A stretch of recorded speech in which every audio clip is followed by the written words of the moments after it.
The invitation. The quantum communicator chimed with a soft blue pulse, drawing Alara Voss's attention away from the holographic star charts suspended above her workstation. She brushed aside a strand of copper hair, revealing the message that would alter the trajectory of her life. Dr. Voss, your research on consciousness transference has caught our attention. The Helios Initiative invites you to join a breakthrough project at Ascendant Station. Transportation arranged for next week. Details encrypted. Alara's heart quickened. The Helios Initiative was legendary among theoretical physicists, well-funded, secretive, and rumored to be decades ahead of mainstream science. She tapped her fingers against the cool metal of her desk, contemplating the implications. Her work on quantum consciousness had been dismissed by most of the scientific community as fringe theory. They're actually taking my research seriously, she whispered to the empty lab. 7 days later, Alara stood in the docking bay of Ascendant Station, a massive structure orbiting a neutron star in a remote sector of the Cygnus constellation. The station's curved architecture featured geometric patterns that seemed to shift subtly as she followed her guide through winding corridors. Dr. Voss. A deep voice resonated from behind her. Welcome to Ascendant. She turned to face a tall man with piercing amber eyes that seemed to evaluate her on multiple levels simultaneously. Dr. Soren Kell, he introduced himself, extending his hand. Lead researcher on the Labyrinth project. His touch lingered a moment longer than necessary, sending an unexpected warmth through her fingertips. Your paper on quantum entanglement of consciousness streams was brilliant, he continued, guiding her toward a panoramic observation deck. Particularly your hypothesis about information transfer across dimensional boundaries. The observation deck offered a breathtaking view of the neutron star, its intense radiation contained by the station's shields casting everything in a haunting blue glow. The Labyrinth project isn't merely theoretical, Dr. Voss, Kell explained, his voice dropping to an intimate murmur. We've constructed what you theorized, a maze of intersecting consciousness pathways, designed to study how awareness navigates multi-dimensional space. Alara's scientific curiosity overwhelmed her initial caution. You've built an actual quantum maze? For human consciousness to navigate? Indeed. Kell's smile didn't quite reach his eyes. And you're the missing piece we need to complete it. He led her to a laboratory where holographic projections displayed intricate mathematical equations overlaying a structure resembling a neural network, but with impossible geometries that seemed to fold into themselves. Your quarters are adjacent to the main lab, he said, standing close enough that she could detect the faint scent of sandalwood. Tomorrow we begin orientation. You'll meet the rest of the team then. That night, Alara couldn't sleep. She found herself drawn to the window overlooking the neutron star, its pulsating glow hypnotic. Something about Kell's enthusiasm felt off, too intense, too focused on her specifically. As she finally drifted toward sleep, the station's subtle vibrations seemed to whisper a warning through the walls. She dreamed of mazes with no exits and of amber eyes watching her every move from the shadows. Patterns in Chaos Orientation Day revealed a research team of 7 brilliant minds, each specializing in different aspects of consciousness research.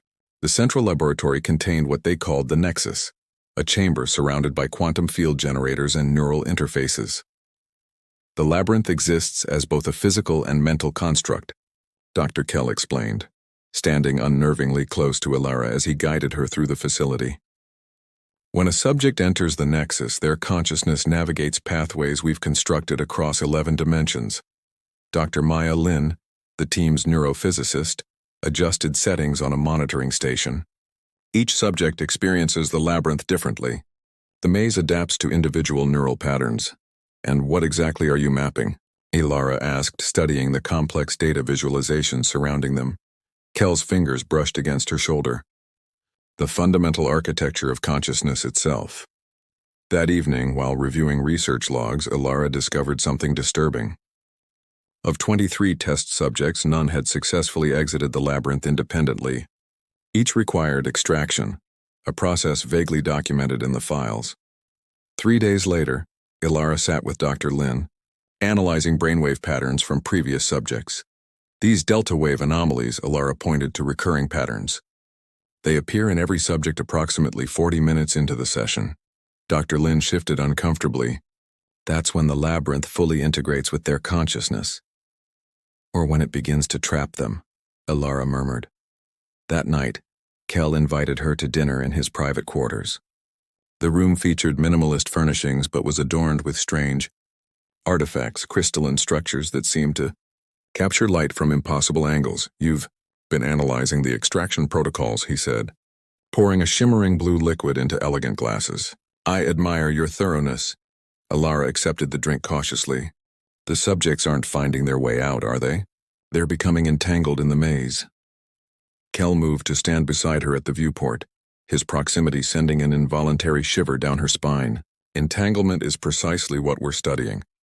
The boundaries between observer and observed, between creator and creation. His hand traced a delicate path from her shoulder down her arm. Tomorrow I want you to enter the labyrinth. As a researcher or a subject? Ilara asked, meeting his intense gaze. His smile was enigmatic. Is there truly a difference?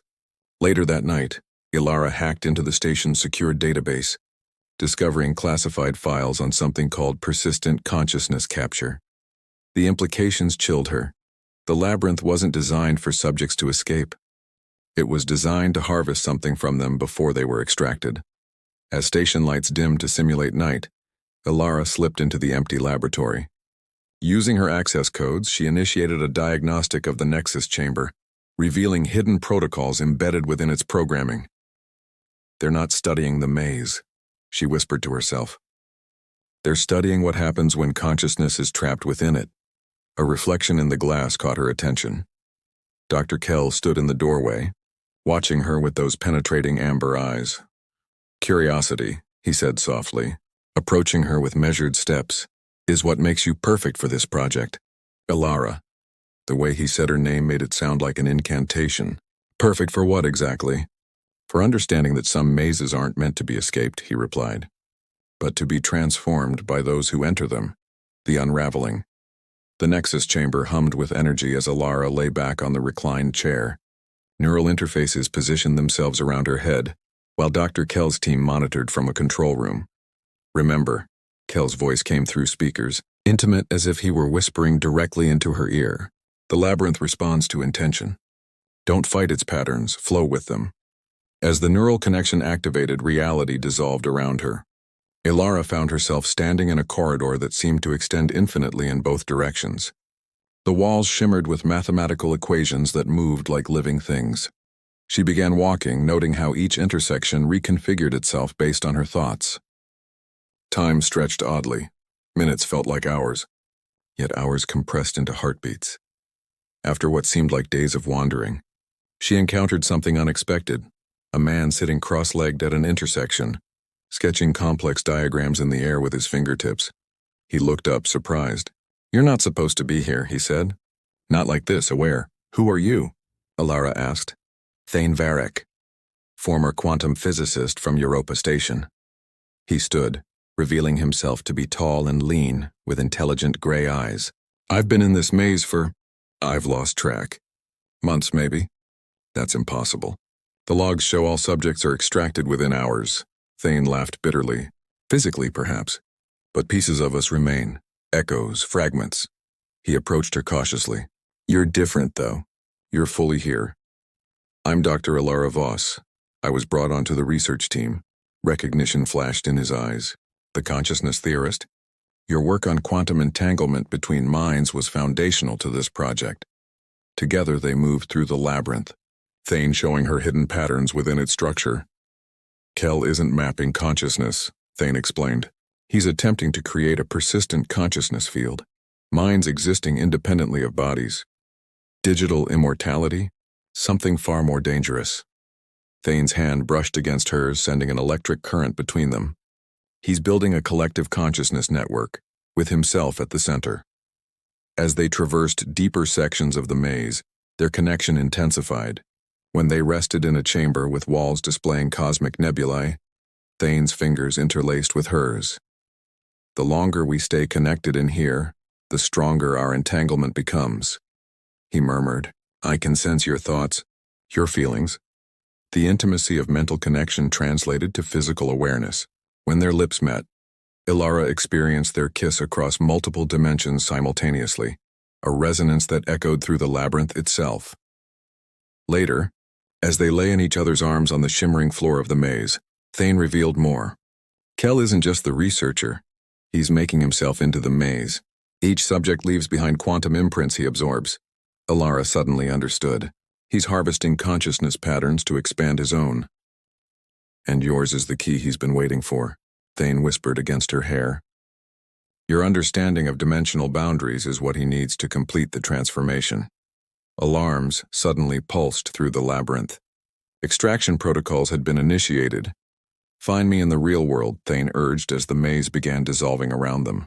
Section C7, Stasis Chamber 16. My body is there. As Ilara was pulled back to physical reality, she held on to one thought, the mathematical pattern that would lead her back to Thane. Resonant frequencies. Ilara awoke in the Nexus chamber with Dr. Kell hovering over her, his expression a mixture of concern and fascination. Extraordinary, he whispered. You navigated deeper than any previous subject. Your neural pathways maintained coherence even in the most complex sections. She feigned disorientation while carefully guarding her memories of Thane. The pathways, they weren't random. They followed a specific mathematical progression. Kell helped her sit up, his touch lingering. Precisely what we hoped you'd discover. Your intuitive understanding of the patterns is remarkable. For the next 3 days, Ilara played along with Kell's research team, entering the labyrinth multiple times while secretly mapping its structure. At night, she decoded the station schematics, searching for Section C7. During her 4th session in the Nexus, she established contact with Thane again, their consciousness connecting like magnets snapping together. I've found your location, she told him as they stood in a chamber where gravity shifted with their emotions. Stasis Chamber 16 is active but heavily guarded. There's something else you need to know, Thane said, drawing her close. Kell has accelerated the timeline. He's preparing for what he calls convergence, when he'll permanently integrate with the labyrinth. Their bodies move together in perfect synchrony, the maze around them responding to their shared consciousness, creating a pocket of reality shaped by their connection. With each touch, their minds exchanged information at quantum speeds, developing a plan beneath the surface of their passion.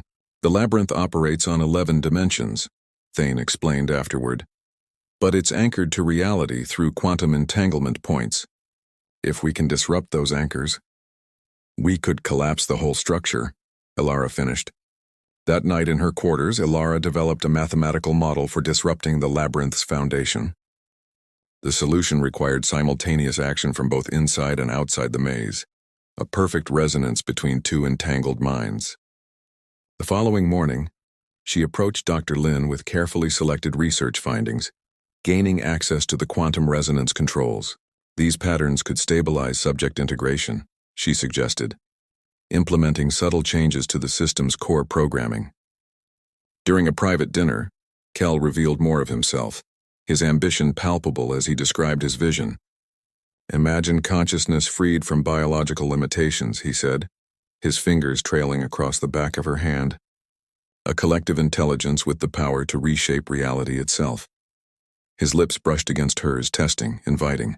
Ilara responded with calculated passion, using the moment to access his personal data unit when he pulled her closer. You understand this potential better than anyone, he whispered. Join me at the center of creation. Later, alone in her room, she examined the stolen data.